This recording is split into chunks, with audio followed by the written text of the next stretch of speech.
Neves! Hoje, Um ano! programinha especialíssimo.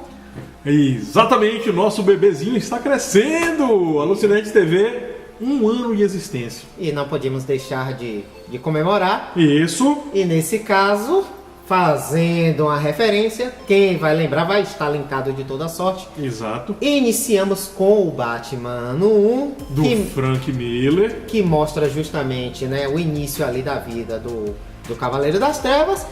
E agora, meu amigo, depois de um ano, nós vamos fechar com o Frank Miller de novo, falando Com sobre o caso do Cavaleiro das Trevas. que foi citado no vídeo. Exatamente. Né? Edições diferentes, eu particularmente Isso. adoro essa capa, É. né? Mas a Panini depois... Essa aqui acho que foi a segunda republicação da Panini. E aí quando ela refez, ela fez com essa capa do Isso. Batman e do Superman se enfrentando. Que são, já falando, essa é a capa justamente do livro 1 do Batman Cavaleiro das Trevas, o primeiro, né? Porque aqui, essa edição, ela já compila os dois, né? O segundo mais o primeiro. O primeiro foi dividido em 4 edições, então essa é a capa da primeira edição do primeiro Cavaleiro das Trevas. Deixa eu contar uma pequena curiosidade sobre essa edição. Quando eu tive contato com o Cavaleiro das Trevas, por um acaso, eu fui numas bancas, era comum aqui a gente ter banca de revista de troca, onde você trocava a revista 2 por 1. Aliás, foi assim que eu perdi minha coleção. E eu comprei, um preço ridículo, a edição número 1, que publicada pela Abril, que estava perdida lá. No caminho eu fui pra casa, eu peguei um ônibus e li essa edição. No meio do caminho eu voltei pra comprar o resto. Porque, meu amigo, isso aqui é ouro puro. Isso aqui é um negócio fantástico. Gente, ó, se você gosta de quadrinhos, isso aqui é uma daquelas coisas que você precisa ter. E se você gosta do Batman, leitura obrigatória. Batman 1 está resenhado pelos Alucinerds. Exatamente. Piada Mortal está resenhado pelos Alucinerds. E agora, meu amigo, aqui. Cavaleiro das dizer Trevas. que é um Se tripé, você não lê isso aqui... um tripé de sustentação importante aí pra quem gosta realmente do Batman. Se chegar numa convenção de fãs do Batman, dificilmente você será reconhecido, viu? Enfim. Vamos aos trabalhos? Vamos lá. Começando... Essa obra foi de 1986. Exatamente. Ou seja, a gente ainda vivia na Guerra Fria. Exatamente. Há uma coisa também interessante nesse contexto, porque Gotham é a versão de Frank Miller para Nova York. Isso. E isso não é por acaso, porque Frank Miller viveu em Nova York. Exatamente. Mas não foi uma Nova York qualquer, ele viveu na Nova York antes da pacificação, antes do projeto lá de Tolerância Zero. Então ele viveu aquela Nova York cheia de gangues, né? Aquelas extremamente brigas de gangue, violenta. Inclusive o Frank Miller, relatos dele, foi assaltado várias vezes nessa Nova York. Exato. E aí, neste ambiente, digamos assim, impuro, cheio de violência, foi o que inspirou ele nas suas obras. Então, você percebe realmente que ele tem uma intimidade, não no aspecto doentio, tá? Mas ele tem uma intimidade com a violência. Exatamente. Você vê que obras, o próprio Batman 1, você percebe que é uma coisa crua. Não é? Se você for para outra obra, a gente já resenhou também, A Queda de Murdoch, também é pesada. Exatamente. Sin City, se você for pegar, também é ali banhada na violência. E aqui realmente mostra um Cavaleiro das Trevas, o cruzado encapuzado, né, o Batman, realmente num aspecto bem de violência, justamente como um reflexo de uma cidade violenta. E é importante esse contexto da Guerra Fria, porque em determinado momento da história isso fica muito claro. Porque ela tem um fundo político muito forte, muito pesado o contexto político. Pra mim é um dos pontos altíssimos, digamos assim. Mas é um diferencial. A gente pode dizer que o Batman, o Cavaleiro das Trevas, é uma das 2 pedras angulares que marcaram a mudança fundamental dos quadrinhos que justamente surgiram nos anos 80. Um é ele e outro é o Watchmen do Alan Moore. Do Alan Moore. Não é? Que a gente já falou disso justamente no primeiro vídeo. Não Exatamente. É? Exato. O presidente, o Ronald Reagan, né, tá extremamente referenciado. Caricato, bem pesadamente caricato, inclusive. Exatamente. Não é? fazendo referências ao rancho dele, Então. que governar uma nação é como se fosse governar um rancho. Exatamente. Olha, é realmente... É Frank Miller no seu ponto alto. Não só na escrita, como na arte.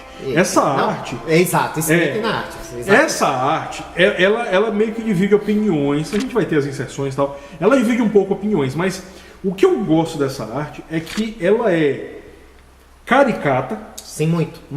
Extremamente caricata. Muito. Mas ela é bruta. Exatamente. O próprio Batman... Que casa com o texto.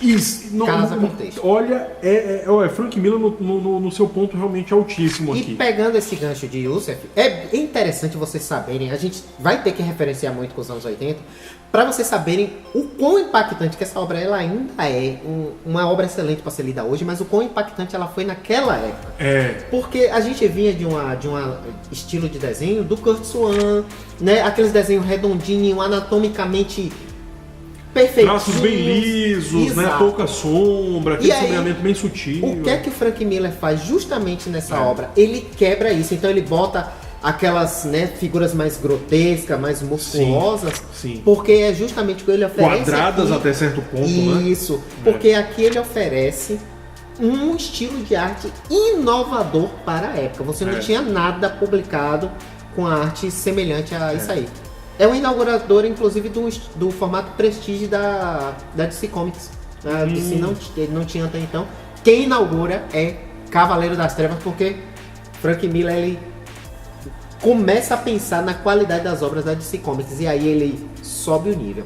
Não que as histórias, né, porque a gente já estava ali transitando para a Era de Ferro dos quadrinhos, mas ele sobe o nível justamente, esse é o ponto. Ele já pega histórias que já estavam no caminho muito bom, foi um período excelente os anos 80 para o quadrinho, e ele sobe o nível, né, ele aumenta as apostas. É verdade. Não, e falando justamente disso, né, da questão do formato, é um quadrinho que ele é denso. Sim. Você não vai pegar aquelas páginas inteiras com uma arte inteira sem texto, não. O texto vem mais, e cada frase, cada nova frase é uma porrada que você vai levando em alguns momentos. Tem sacadas de sarcasmo, de cinismo. Tinha gente que reclamava do Watchmen e do próprio V de Vingança, das duas, né, do Alan Moore, por conta que ele usava páginas de 9 quadros. Meu amigo, Frank Miller usa páginas de 16 quadros. Pois é. E recheados de texto. Uma página ou outra ele quebra essa narrativa, mas são páginas com 16 quadros. Pense aí. Olha, e uma coisa. Agora eu não conseguia parar de ler. Pois é. Eu não conseguia parar. E uma coisa que é interessante, não é? Que percebe muito, e o que auxilia até essa história, né, dos 16 quadros na página e tal, é que ele joga muito o contexto da imprensa. E na época, de novo, olha. Voltemos às referências do contexto da época. Televisão. Os anos 80 a gente tem a televisão no formato, como é que eu vou chamar? Os talk shows? Não, aquelas TVs que são sensacionalistas. A TV sensacionalista, ela fica bem característica dos anos 80. E aí o que é que o Frank Miller faz? Ele pega essa referência e joga toda dentro do Cavaleiro das Trevas. Aqueles quadros que tem com as narrativas da TV, né, no formatinho de TV, falando dos jornais, a forma como eles tratam a notícia. O doutor tal Bartolomeu, né, que ele aparece aqui. O Batman é uma ameaça à sociedade. O outro, não, ele defende. Exatamente. Então mostrando diferentes visões, no estilo de talk show mesmo. Um programa de noticiário com entrevistas. Exploradas, né? Isso. O roteiro do Frank Miller é um roteiro extremamente denso, porque ele trabalha... Primeiro, ele pega a questão dos super-heróis, né? Ele pega 2 ícones ali, que são justamente o Superman e o Batman. Isso. Referenciado naquela amizade que eles tinham. E ele constrói um texto que, pelo menos até então, eu nunca tinha visto. Tirando o ótimo. Mas até então eu não tinha visto. Ele carrega na carga política e ele transforma isso num embate ideológico. É um negócio assim, é genial. O roteiro, ele passa assim, ele dá a entender, né, realmente que é um futuro, ele não contextualiza necessariamente o tempo, mas ele fica meio que claro que há 10 anos que os heróis meio que desapareceram. Sim. eles foram meio que forçados a se aposentar pelo governo, justamente porque faziam os humanos se sentirem pequenos demais, etc. O único que atua é o Superman, mas a mando do governo. E escondido. Sim. E nessa história, nessa situação, vive-se uma onda de violência altamente absurda em Gotham City. Mais do que o normal. E aí você vai ver a questão da narrativa. Pra mim, um dos grandes aspectos da narrativa do Frank Miller. Porque o que é que ele coloca? À medida que ele vai apresentando o incremento da violência da Gotham, ele vai colocando que a questão da temperatura, ele relaciona isso com o calor. De fato. Imprensa narrando ali que cada dia está mais quente, que amanhã vai ficar mais quente. E quando chega no ápice do calor, da violência. O que é que acontece com a chegada do Batman? E aí mostra o conflito do Bruce Wayne, porque até então ele é o Bruce Wayne, e ele ouvindo na mente dele o Batman tentando se rebelar, falando: você não vai conseguir me conter, né? Você precisa de mim, me deixe sair, algo do gênero. Bem um negócio do Dr. Hyde, né? Dr. Hyde. Exatamente. E aí, pra mim, o ápice. Chega a tempestade em Gotham, né? Uma tempestade para aplacar o calor. Aquela escalada de calor, exato. Aquela escalada de calor, aquele calor abafado. E de repente, na noite que a chuva cai, quem volta? O Batman. E é interessante os relatos, né? Porque aí fica todo mundo e você vê, já adiantando um pouquinho, em relação ao legado dessa obra, a passagem, quem assistiu o Batman Cavaleiro das Trevas do Christopher Nolan, a hora que eles estão, que tá o policial mais velho com o novato no carro, ele faz uma referência diferente no carro, e aí ele fala: nossa, o que é que tá acontecendo? Começa a ter um apagão, não sei o que, e aí prepare-se que agora você vai ver um espetáculo. Exatamente. Tal. E é o que acontece também. E aí o Batman volta. Pois bem, então você percebe que o Frank Miller, ele pega aqui e na verdade ele trabalha baseando-se num laço de confiança absurdamente forte entre o Gordon, o comissário Gordon, que está nas portas da aposentadoria compulsória, e o próprio Bruce Wayne. O contexto, o universo que ele cria pro Batman é por si só interessante. É um negócio assim espetacular. E aí você tem esse retorno, né, tem uma gangue mutante, e aí ele, até que ele não aguenta mais, ele volta ativa. Volta ativa no mesmo estilo de sempre, e aí a gente vê a relação que o Eduardo falou. A mídia sensacionalista, e aí entra direto. O fenômeno do retorno do Batman. E aí é que começam as discussões. Quem defende, quem é a favor, quem é contra. Surge realmente a necessidade, meio que por acaso, né? A necessidade do Robin, né? Que aparece aliás, vamos explorar um pouquinho esse ponto. Esse ponto aí, qual é a questão? O Batman se aposenta, apesar de ter o governo ter afastado todos os heróis, mas fica subentendido na obra que o Batman se afastou porque houve um evento traumático. E que evento foi esse? A morte do Robin Jason Todd. Exatamente. O que é extremamente interessante aqui, eu acho, é que essa morte ocorreu antes da morte nos quadrinhos. Sim, ele já tinha previsto. Ele matou o Robin antes da de própria DC Comics fazer aquela morte do Robin. Isso aí merece um programa à parte. Mas exato. Enfim, vamos pra frente. E aí, o que ele faz? Outra coisa inovadora na época. Apesar que a ideia não foi dele, foi do John Byrne. Ele falou. Porque ele dizia que a relação do Batman sem o Robin, Frank Miller, achava estranha. Ah, entendi. E aí, ele pega o Frank Miller e fala: por que você não coloca uma Robin? Sim. Né? Uma mulher. E aí, essa ideia do John Byrne, ele aproveita e coloca nessa obra. Exatamente. E isso é fantástico. Sobretudo, aí vem a crítica que ele faz na introdução, a questão do livro. Porque naquelas épocas, saindo um pouco dos quadrinhos, se questionava muito a relação do Batman com o Robin. Se não seria ali uma relação homoafetiva, tal, exato. Se falava muito com uma disso. certa grau de pedofilia, e o Frank Miller faz questão de estabelecer uma relação de paternidade, né? O Batman se comporta como um pai pros Robins, e daí isso feria ele tanto. É um negócio assim muito e é interessante que é isso mesmo. O Batman ele resolve adotá-la, como a Robin, Sim. e ele dá ordens, não, se você fizer alguma coisa que não seja do que está combinado, você está despedida. E aí ele fica nessa ameaça de despedir o tempo inteiro, né? O conflito dele de continuar tentando é interessantíssimo a maneira como o Frank Miller coloca a relação entre o Bruce Wayne e o Alfred, Sim. que é realmente fantástica. Que foi muito explorada no Batman vs Superman e no Liga da Justiça. Aquele Alfred, aliás, as obras do Zack Snyder, ele pega muita referência de quadrinhos. Uhum. E aquele Alfred que fica ali, inclusive a piada, ele faz a mesma piada. Da adega, né?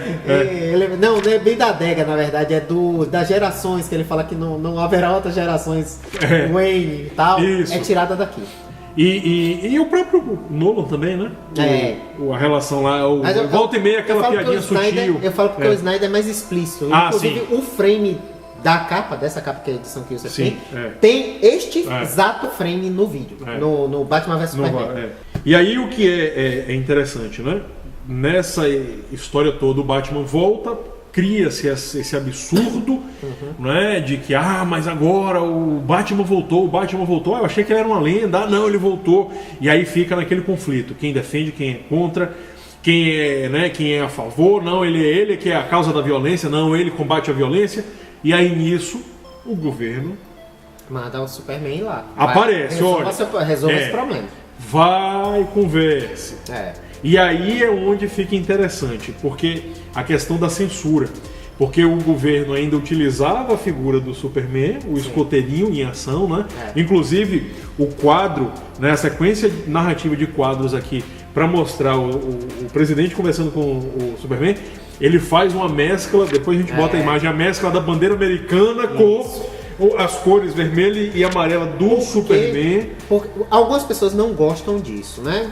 Mas vamos estabelecer aqui que a gente está falando de uma obra do Batman. Sim. O Superman, o Frank Miller, ele estabelece um antagonismo de um ponto de vista ideológico. O Superman representa aquela questão do escoteiro, o cara que representa o governo, que acata as ordens presidenciais. Isso. E o Batman é, de certa forma, a anarquia, a rebeldia. Então, esses dois...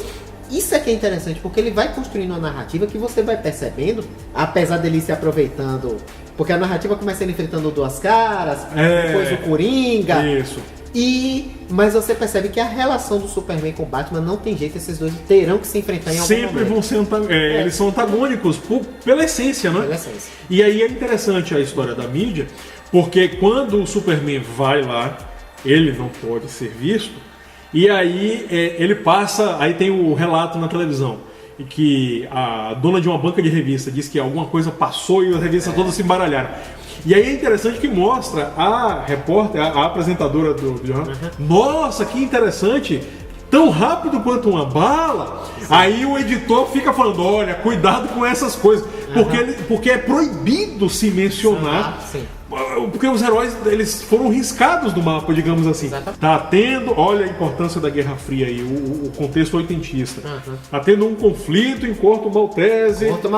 E aí... Que inclusive está referenciado pelo próprio contexto quando a obra foi escrita. Dá uma pesquisada aí que você vai ver que tinha aquele conflito mesmo. Pois é. Só que ele resolve o conflito no quadrinho. União Soviética, Estados Unidos, aquela coisa toda, Guerra Fria, potências com potencial, com arsenal nuclear.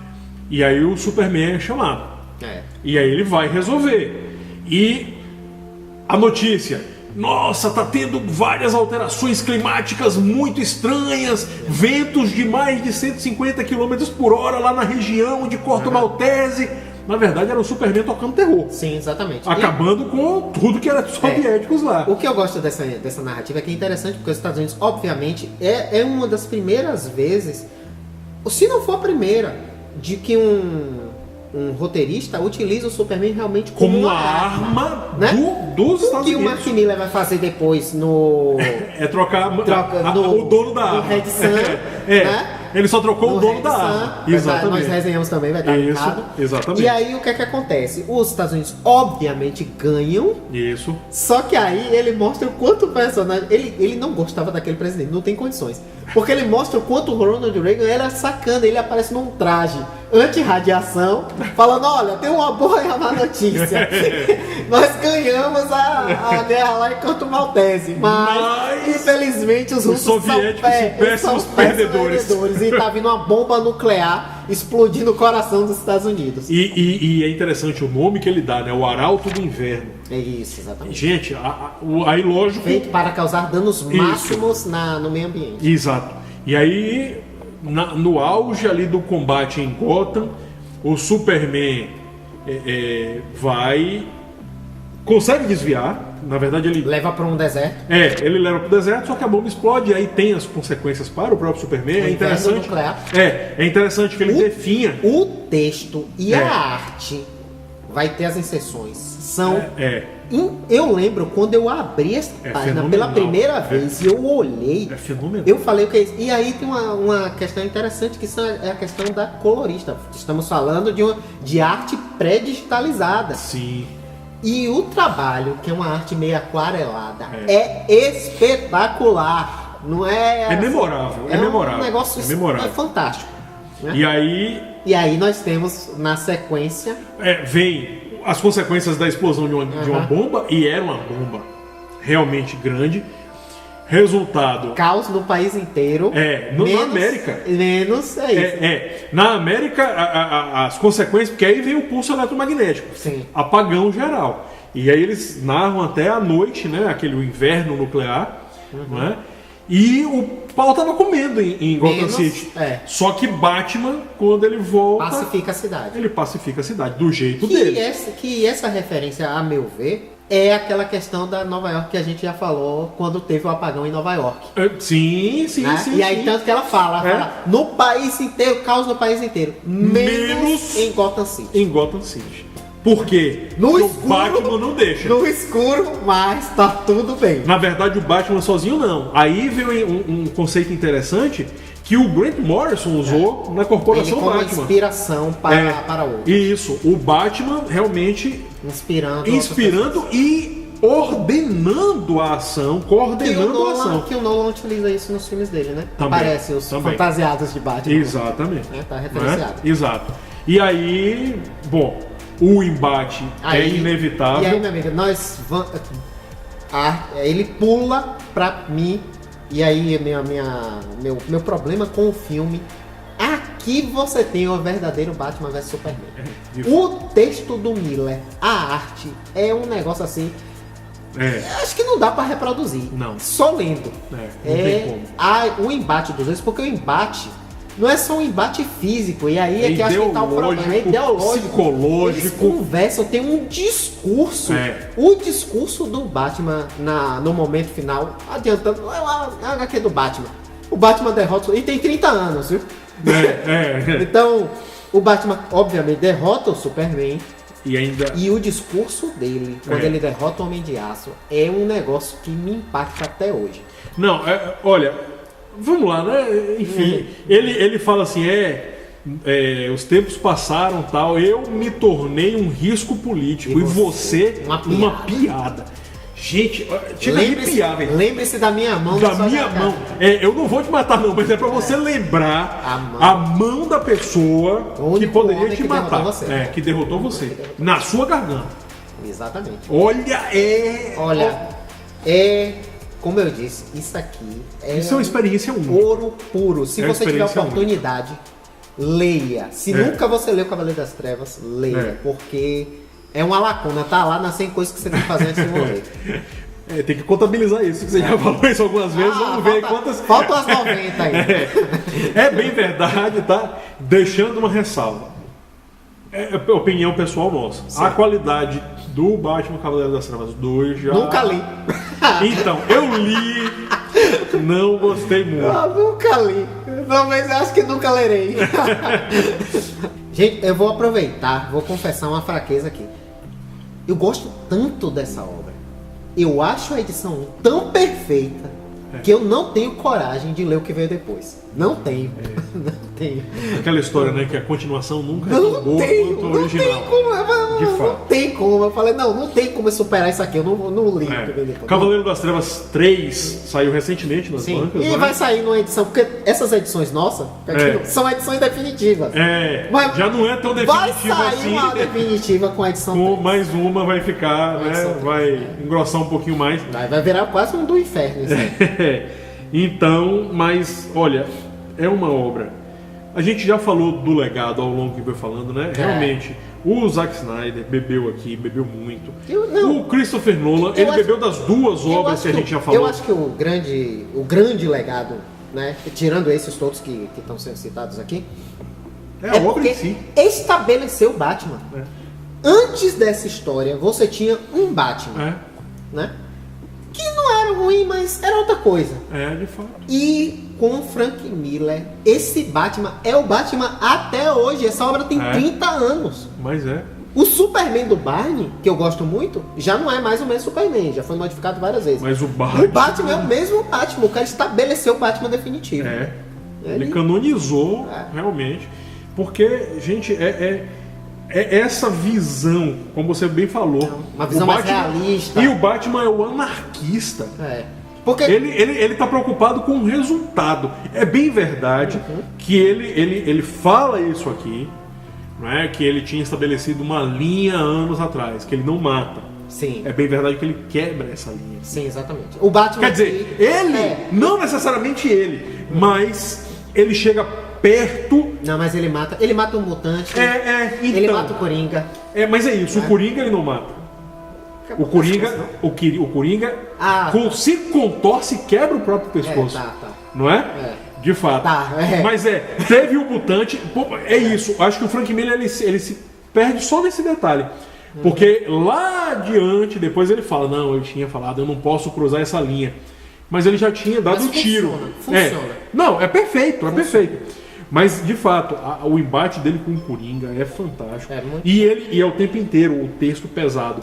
Eu não posso deixar ele escapar de novo. Ele já foi preso várias vezes, eu tenho que finalizar isso. Eu não sei se você já tiver essa experiência com quadrinhos. Tem quadrinho que eu pego pela arte. E aí eu vou lendo o texto, aquele texto você quer passar logo, porque não lhe acrescenta nada. Isso não acontece aqui. Não. Os balões são tão impactantes e tão importantes quanto todo que está sendo, porque ele está no contexto da narrativa, ele faz parte da complementação. O fato dele mesmo ter desenhado, acho que ajuda muito nisso, né? Sim, e realmente, como a gente falou, estava no auge aqui. Exatamente. Essa é melhor, é Frank Miller no seu melhor. Né? Então, falamos, né, dessa questão do legado. Isso. Saiu uma animação.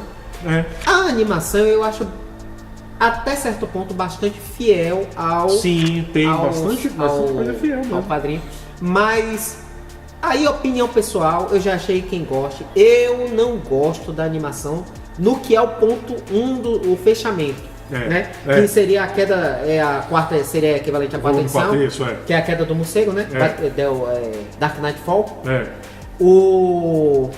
O embate na animação, eles se preocuparam muito em fazer o embate físico. Então bota o Batman de armadura como se o objetivo da armadura fosse o Batman bater no Superman. E não é.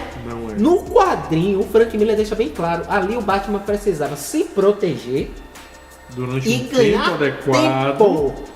E o embate deles, na verdade, está nos discursos. O embate aqui é mais que físico, é ideológico. O Superman está fazendo um discurso para tentar convencer o Batman a desistir. E o Batman tentando falar porque ele não pode desistir. Né? Então, assim, é um fechamento para mim perfeito e que, infelizmente, eu acredito que na animação se perde. Se perde mesmo, se perde. Porque vai pra porradaria e aí E a própria porradaria não é tão bem... Não é fiel, ela não Então ele pega uma bola de aço, bate no... Eu acho que perderam a linha ali, entendeu? Não foi isso que o Frank Miller quis dizer, eu acho que realmente ficou devendo a animação nesse ponto. Enfim, nem precisa dizer que é extremamente recomendado. Amigo, a edição aqui, né? É um prazer falar dessa obra, sobretudo no nosso aniversário. Justamente. Tinha que ser realmente. Ela estava guardadinha. O verso também é diferente. E é fantástico. diferente das duas. A gente tava guardando realmente, já tinham perguntado, poxa, vocês não vão falar de Cavaleiro das Trevas e tal? Vamos, aguardem aí. Então a gente tava guardando realmente, já que a gente começou com Batman 1, Frank Miller, nada mais justo do que marcar a passagem de um ano com Batman, o Cavaleiro das Trevas, também do Frank Miller. Obra sensacional. Encerramento? Sim. Então, Youssef, em homenagem ao Cavaleiro das Trevas, o retorno, esse personagem icônico que foi marcado por nada menos que o grande mestre Frank Miller, nossa frase de efeito. Para não termos problemas nem com royalties, nem com direitos autorais, nem a gangue mutante, nem os filhos do Batman, leia para entender, nem com o próprio Cavaleiro das Trevas em seu auge de extrema violência, Basílios que Alucinerds, muito obrigado por acompanhar esse ano. O aniversário é para vocês. E aguardem que no mês de maio a gente vai ter mais algumas coisinhas. Grande abraço, gente. Abração, pessoal.